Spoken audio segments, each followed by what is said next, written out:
महंगाई के दौर में वलीमा कैसा होना चाहिए। दावत वलीमा सुन्नत रसूल सल्लल्लाहु अलैहि वसल्लम है, इसलिए जो ताकत रखता हो इसे चाहिए वो सुन्नत नबवी सल्लल्लाहु अलैहि वसल्लम पर अमल करे।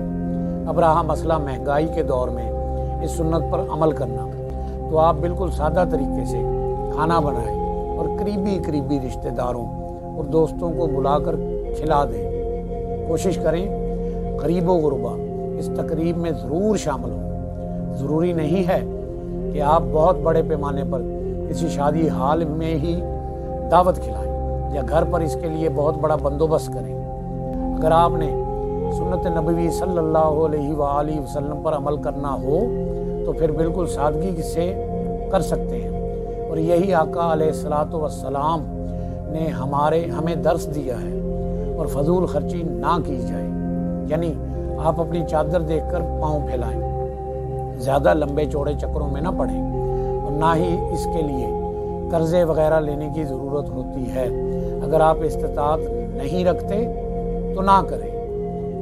फ़र्ज़ या वाजिब नहीं है, आपके निकाह पर कोई असर नहीं पड़ेगा। अगर ताकत हो तो फिर सुन्नत अदा कर दें ताकि बाइसे बरकत हो सके।